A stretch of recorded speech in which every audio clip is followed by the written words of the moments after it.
Hi అండి. అందరికీ నమస్కారం. Welcome to my channel. ఈ వీడియోలో కొత్త పీఆర్సీ కమిషన్ కోసం గవర్నర్‌ను కలిసిన ఏపీ ఉద్యోగులు పూర్తి వివరాలైతే వీడియోలో తెలుసుకుందాం. వీడియోని ఎక్కడే గాని స్కిప్ చేయకుండా ఎండ్ వరకు చూసేయండి. అప్పుడే ఇన్ఫర్మేషన్ పూర్తిగా అర్థమవుతుంది. వీడియో చూస్తున్న ప్రతి ఒక్కరు వీడియోకి లైక్ చేయండి ఫ్రెండ్స్. ఈ వీడియోని తోటి ఉద్యోగ పెన్షన్ మిత్రులతో అయితే షేర్ చేయండి. కొత్తగా మన ఛానల్ చూస్తున్నారు. ఇంకా ఎవరైనా సబ్స్క్రైబ్ చేసుకున్నట్లయితే వెంటనే మన ఛానల్‌ని సబ్స్క్రైబ్ చేసుకోండి. దీని ద్వారా నేను చేసే లేటెస్ట్ వీడియోస్ అన్నీ మీ వరకు రీచ్ అవుతాయి. ఇక ఆలస్యం చేయకుండా వివరాల్లోకి అయితే వెళ్ళిపోదాము.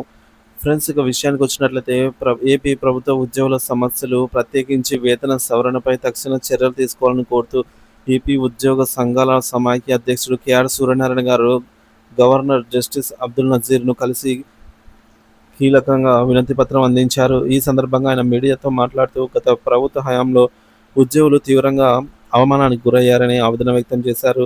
గత వైకాపా ప్రభుత్వం ఉద్యోగులను తీవ్రంగా వేధించింది.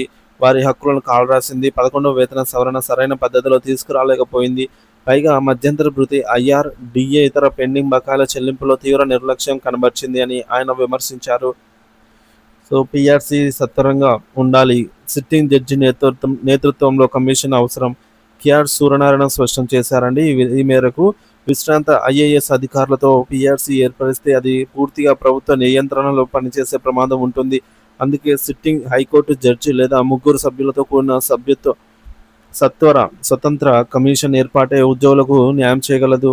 అంతేకాక పీఆర్సీ నివేదిక రానంత వరకు కనీస మధ్యంతర భృతి, ఐఆర్ ప్రకటించాలని, ఇప్పటికే పెండింగ్లో ఉన్న కనీసం ఒక్క డిఏ అయినా తక్షణమే ప్రకటించాలని ఆయన ప్రభుత్వానికి విజ్ఞప్తి చేశారు. 2 ఏళ్లుగా పెండింగ్లో ఉన్న సిపిఎస్ అంశంపై స్పష్టత అవసరము. ఇక ఉద్యోగులను తీవ్ర అసంతృప్తికి గురిచేస్తున్న కాంట్రిబ్యూటర్ పెన్షన్ స్కీమ్ సిపిఎస్ విషయంలో ప్రభుత్వం తక్షణంగా స్పష్టత ఇవ్వాలని సూర్యనారాయణ గారు గవర్నర్కు వివరించారు.